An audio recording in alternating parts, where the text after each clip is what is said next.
Programa ABC do Espiritismo, com Sérgio Vilar e André Luiz Vilar.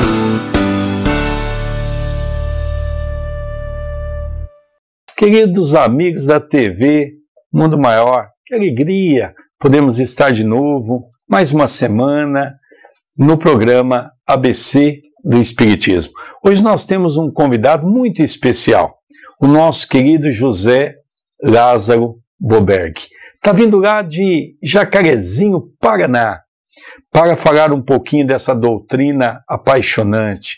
Esse nosso irmão é dirigente espírita, escritor e também orador espírita. Tem vários livros publicados e nós vamos conversar um pouquinho sobre os livros e também sobre a doutrina espírita. Mas antes de fazer a primeira pergunta, tudo bem com você, Boberg? Tudo bem, mais uma vez, o nosso prazer em retornar ao seu programa que tanto esclarece a família espírita. Nós vamos hoje falar um pouquinho, Boberg, da ciência. Allan Kardec, no livro A Gênese, falou que ele teve a intenção de trazer a primeira palavra sob a orientação e a égide do plano espiritual, mas ele não tinha a intenção de trazer a segunda palavra. Eu queria falar um pouquinho sobre essa ideia de termos que pesquisar, temos que estudar, já que a doutrina espírita é ciência. Na realidade, Kardec, na minha concepção, foi um sábio. Ele usou da ferramenta que possuía na época. Tanto é que o espiritismo surgiu na França, na fase do iluminismo, quando a ciência veio aclarar aquela ideia mística que até então a igreja trazia sobre qualquer movimentação religiosa. Tanto é que Kardec, o seu ponto nevrálgico inicial, é que nós temos que ter uma fé científica, acabar com aquela fé religiosa que era Deus que impunha, que Deus que colocava, e na realidade nós somos os conquistadores de nós mesmos. Tanto é que ele baseou-se na sociologia de filósofos que na realidade estava mostrando uma nova visão, como por exemplo Augusto Comte. Ele fala que a fé tinha que ser positiva, e Kardec, nessa linha de pensamento, diz que a fé tinha que ser raciocinada. Então eu acredito que Augusto Comte foi, no início, foi assim o orientador, sem que assim o fizesse pessoalmente, a Kardec. Então Kardec trouxe para o espiritismo a ideia que tudo tem que ser provado. Aliás, Emmanuel diz que nós temos dois tipos de fé, ele diz no Consolador. A fé crente, a fé dogmática, que é a fé cega, e a fé que sabe. Uma você aceita sem contestação, porque alguém disse que Jesus disse, que Deus disse, e você aceita. E a fé que sabe é aquela que quer pesquisar, quer procurar, quer que tenha uma solidez naquela fé. Então, Kardec também, de forma sábia, ele disse que ele não teve o escolho, quer dizer, os obstáculos que ele poderia ter encontrado se ele aceitasse, inclusive, tudo que os espíritos disseram. Porque muita gente diz, mas é mediúnico, o espírito disse. Mas é mediúnico, mas não quer dizer, não vai passar pelo crivo da razão. Toda a mediunidade, toda a mensagem tem que passar pelo crivo da razão. Kardec diz, venha de quem vier. Além disso, Boberg, nós temos o próprio Paulo em uma das suas cartas dizendo verificar estudo, não é? Para que nós pudéssemos perceber se tudo vem de Deus, não é? Toda a força do universo, ela age através de leis, quer dizer, Deus age através da lei, né? A lei universal. Então Kardec diz que os espíritos não têm soberania plena, não tem soberania de inteligência, que a ciência que os espíritos transmitem em qualquer época é o que eles entendiam. Paulo dizia, verificar estudo e retende-se o bem. Tudo vos é lícito, mas nem tudo vos é permitido. Daí Kardec dizer que o espiritismo é uma filosofia calcada na ciência com consequências morais. Ele nem fala religião. Religião no sentido de moralidade, né? Porque não é a religião, é a moralidade. Não importa a religião que você acompanha. O que vale é a sua moralidade, aquilo que você ouve, que você aplica, que você torna melhor. Então, quem, por exemplo, estuda espiritismo, estuda reencarnação e entende que o que fizermos nós vamos ter como resultado, muitas coisas você bloqueia por não fazer, porque você vai responder por aquilo. Não é entregar na mão de Deus. Muita gente faz isso. Eu entrego na mão de Deus. Mas Deus não vai fazer. Deus não tem mãos. Deus como diz a questão número 1 do Livro dos Espíritos, Deus é a inteligência suprema e a causa primária de todas as coisas. Ele nem fala em homem. Deus não é antropomórfico. Deus está presente no mineral, no vegetal, no animal e acorda no homem, diz Leon Denis. Então, nós temos a potência divina. E essa potência divina tem que ser desenvolvida, né? Então, nós temos que acompanhar a ciência, não aceitar porque fulano disse, ciclano falou, ou pelo título que ele possui, porque a ciência que vai sempre nos aclarar, para que o espiritismo não seja meramente religioso. Muita gente aceita as coisas sem analisar. Porque fulano falou, mas e daí? Né? Então a ciência vem solidificar. Ele diz, inclusive, que ou o espiritismo acompanha a ciência ou ele não subsistirá. Quer dizer, se o espiritismo não acompanhar a ciência, o Livro dos Espíritos vai virar uma Bíblia. Cultura axilar, você coloca debaixo do braço e ali está a verdade. Ora, a religião não fecha a questão. Qualquer religião ela tem que evoluir. E o espiritismo é uma das religiões que prega isso daí. As outras não. Não, mas Deus falou, não pode. Deus não permite. Mas por que Deus não permite? Se nós temos o livre-arbítrio, a capacidade de escolher aquilo que nós desejarmos. Aí a pessoa diz, mas se errar, corrige.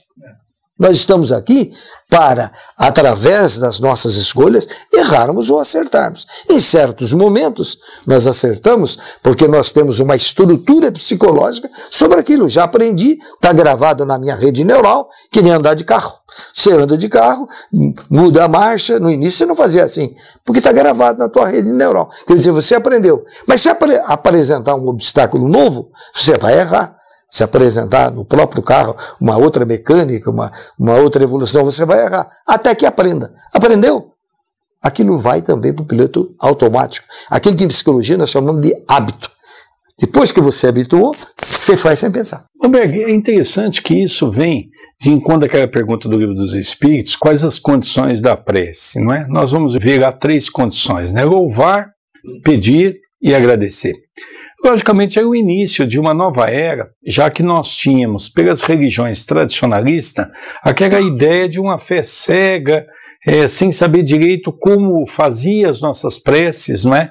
E hoje nós já avançamos de tal maneira no campo científico que a nossa prece já começa hoje a usar mecanismos importantes pela qual você tem muita coisa escrita em seus livros. Gostaria que você falasse um pouquinho para nós. Então, nesse livro que nós escrevemos, que hoje deve estar já na 4ª edição, o livro Peça e Receba.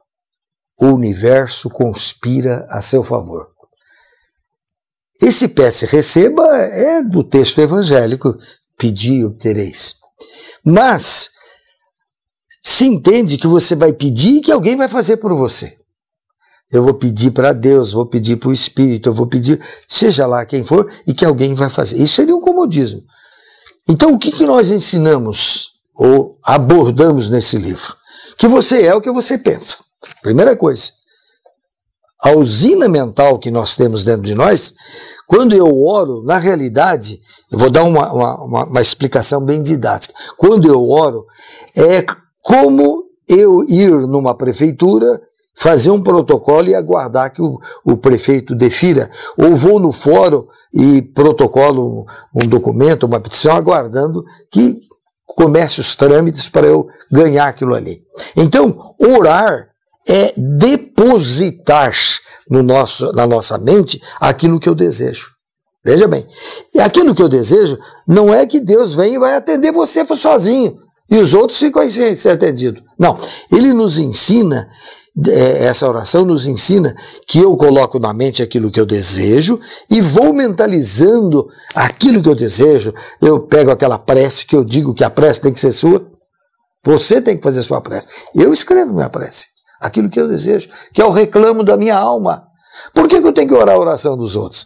Então, eu coloco aquela mensagem na minha mente, escrevo e leio todo dia, ou no meu trabalho, ou quando eu vou fazer barba. Enfim, eu vou gravando na minha rede neural aquilo que é o meu desejo. Como Deus está dentro de mim, como Deus faz parte da minha intimidade, quando eu quero falar com Ele, Jesus diz, entre nos seus aposentos. Ele não mandou você ir na igreja. Ele diz, entre nos seus aposentos. Que aposento é esse? É aposento mental. Porque senão o cidadão não tem casa, não tem aposento. Então você entra num dos seus aposentos e em silêncio fale com ele. Então quando você ora, você está depositando algo que você vai trabalhar para que aquilo aconteça. Agora você poderia me dizer assim, mas como é que eu comunico, quando eu penso, eu transmito uma prece para alguém, eu posso transmitir? A física quântica nos diz que nós pensamos e pode alguém receber por ondas vibratórias, eletromagnética. Então, digamos, um aparelho de rádio que você bem entende, que nós entendemos, aqui está passando ondas de rádio. Se eu ligar o aparelho de rádio, eu capto de acordo com a sintonia. Se eu ligar a televisão agora, eu posso mudar de canais e captar um canal e assistir. Opa, tocou o celular. Eu vou atender, mas ele está numa outra onda. Então, nós precisamos sintonizar com essa onda para nós captarmos. A nossa mente é mais ou menos assim. Você é um emissor e é um transmissor. Quando você está em sintonia nesta onda, há conexão. Então, quando você ora para alguém à distância, é preciso que o cidadão esteja concentrado para receber aquela energia. Entendeu? Então, muitas vezes, alguém até me perguntou numa palestra, mas se você orar, você transmitir essa energia, o camarada estiver fora de sintonia, não vai receber. Não tem nada de mágico. Isso é um processo da própria energia do universo. Nós somos compostos de energia. Né? Nossa vida é energia, o meu corpo é energia, o teu corpo é energia. Um aparelho que venha filmar você, um aparelho quântico, vai ver que na realidade é um foco de luz e não uma energia. É verdade. Além disso, nós vamos sintetizar tudo isso naquelas palavras de Jesus, né? O que fala a sua boca é o que está cheio em seu coração, e Paulo também se referenciava a isso. A palavra coração na Bíblia deve ser interpretado como mente. Já que nós retornaremos, não saia daí não. Olha que entrevista maravilhosa com o nosso querido José Lázaro Boberg, e já retornaremos com o programa ABC do Espiritismo.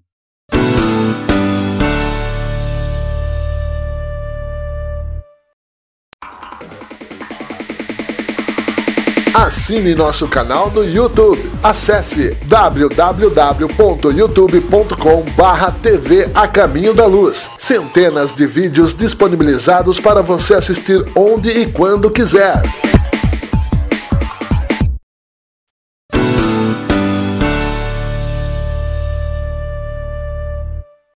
Queridos amigos, eu não disse? É muito rápido. O programa ABC do Espiritismo, hoje você já sabe, José Lázaro Boberg, escritor, dirigente espírita, orador, está aqui fazendo uma visita à nossa cidade de Itapira, nas comemorações do aniversário do Centro Espírita Perdão, Amor e Caridade. Você já sabe, o Centro Espírita Perdão, Amor e Caridade é uma das casas mais antigas em funcionamento do Brasil, 115 anos.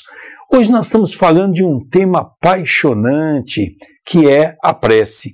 Porque nós viemos de religiões que nos ensinaram aquela prece dogmática, aquela prece de pedir, e muitas religiões até têm ensinado que nós temos que pedir e o alto é obrigado a nos atender.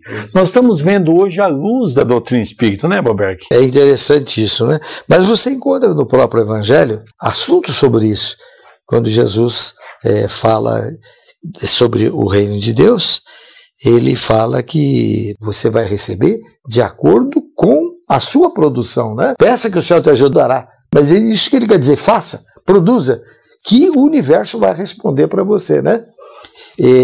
Inclusive Joana de Ângeles, espírito que comunica pelo Divaldo, ela ensina a visualização. E ela diz da visualização sem compromisso de ordem religiosa. Isto quer dizer, você pode visualizar, tenha religião ou não tenha religião.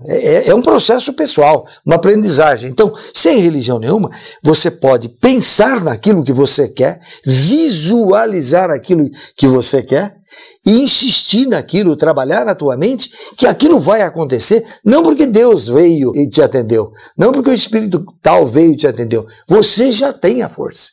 Essa força é divina. Você já nasce com a força. Você já nasce com ela.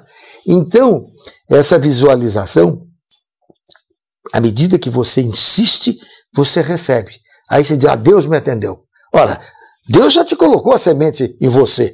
Desenvolva essa luz, desperta essa luz. Então, tudo que pedir em oração, você vai receber. Esse pedir em oração, não é que você vai ter resposta, atendimento a Deus, que fez isso gratuitamente. Seria um descalabro. Você vai receber de acordo com o teu merecimento, com a sua produção.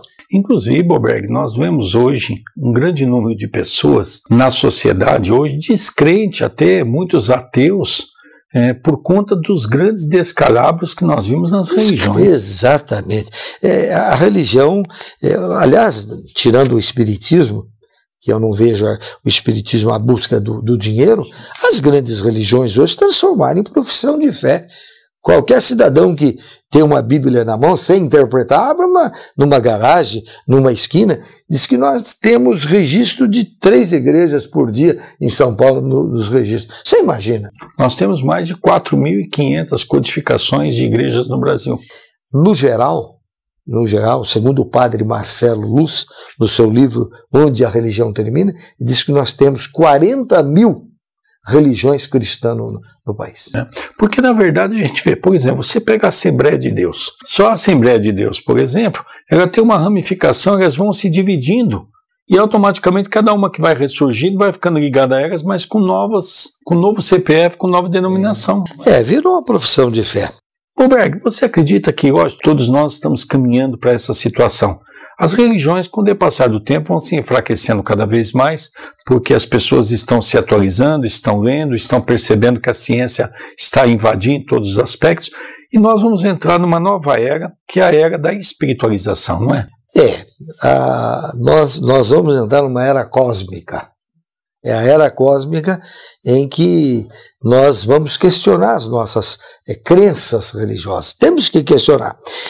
Você conhece uma frase do Chico Xavier, que é famosa, que ele diz o seguinte: embora ninguém possa voltar atrás e fazer um novo começo, mas você pode começar agora e fazer um novo fim. Isto quer dizer o seguinte: tudo que passa pela nossa mente, desde a nossa infância, e você deve lembrar de fatos da tua infância, você fala, olha, estou pensando, eu lembro da minha mãe, lembro do meu pai, ou cenas deprimentes, mas está gravado. Então, tudo que eu gravo na minha mente não se perde mais.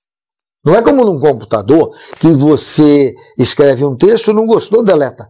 Na mente não se deleta mais. André Luiz tem trazido uma obra e uma contribuição para a psicológica enorme com referência a isso, né? Que é os nossos arquivos mentais. Ele diz, inclusive, que quando você se desencarna, você assiste o filme da tua vida. Quer dizer, nada nós conseguimos tirar da nossa mente.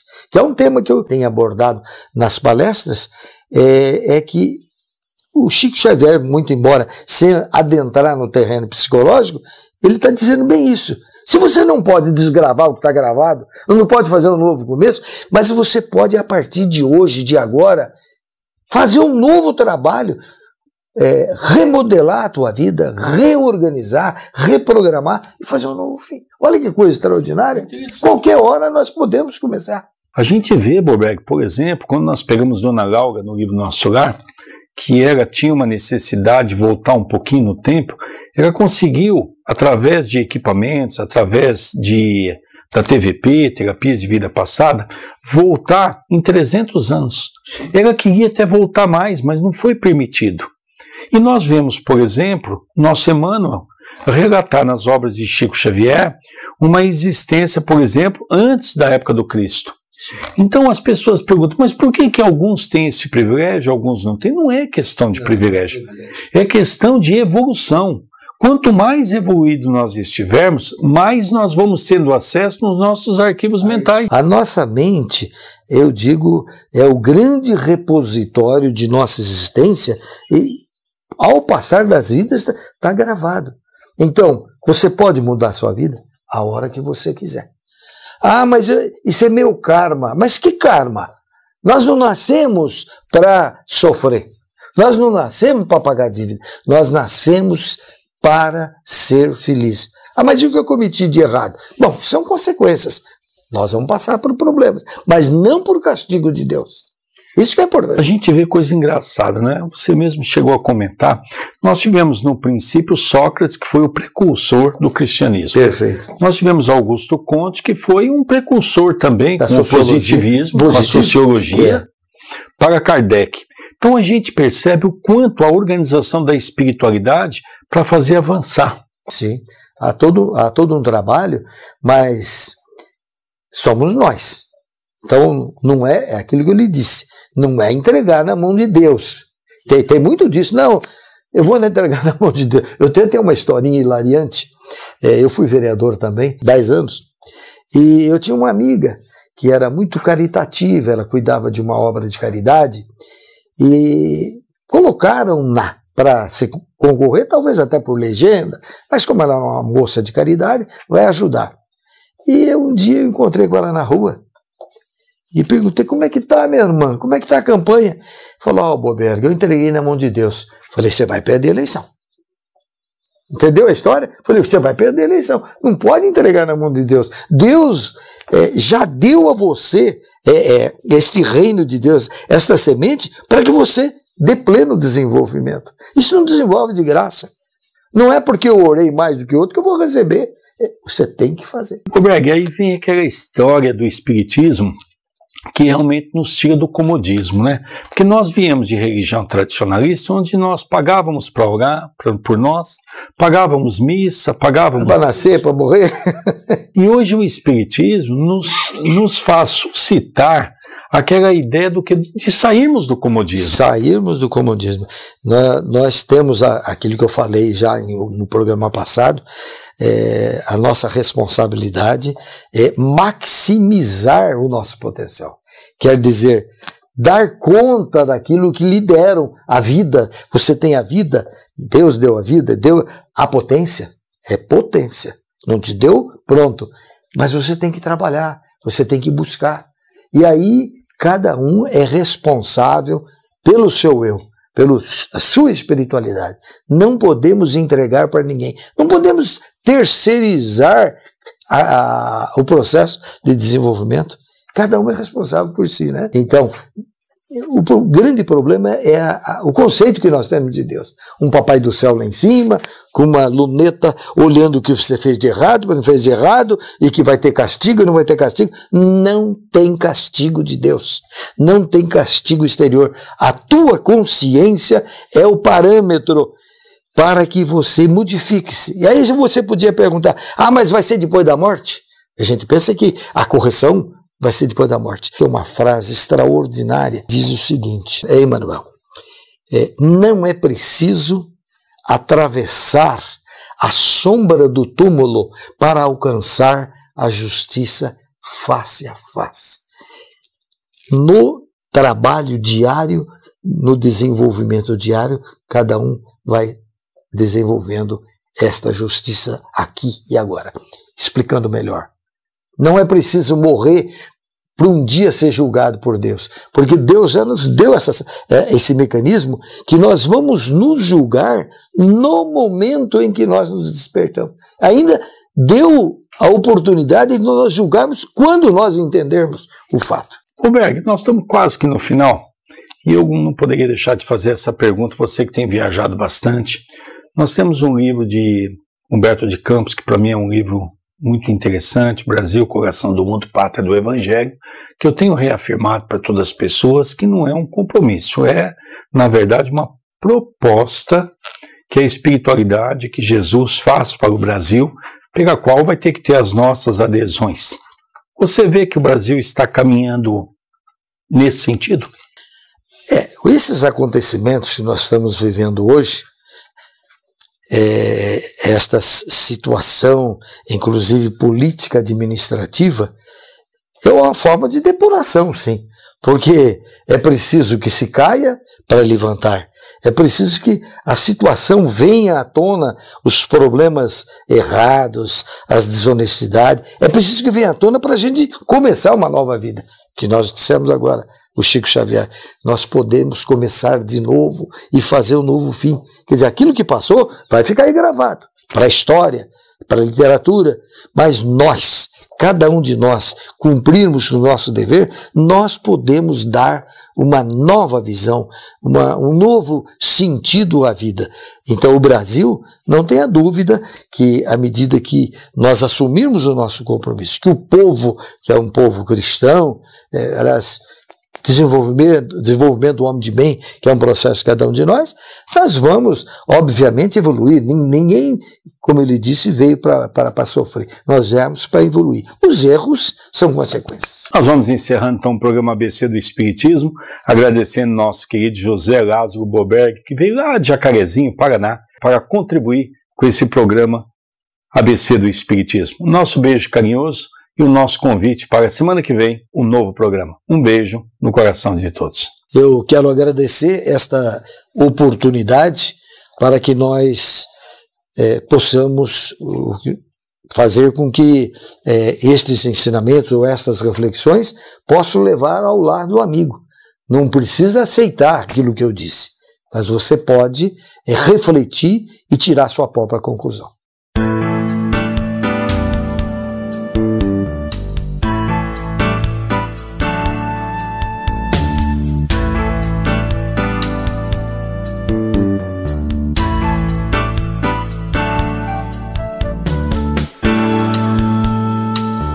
Você assistiu o programa ABC do Espiritismo, com Sérgio Vilar e André Luiz Vilar.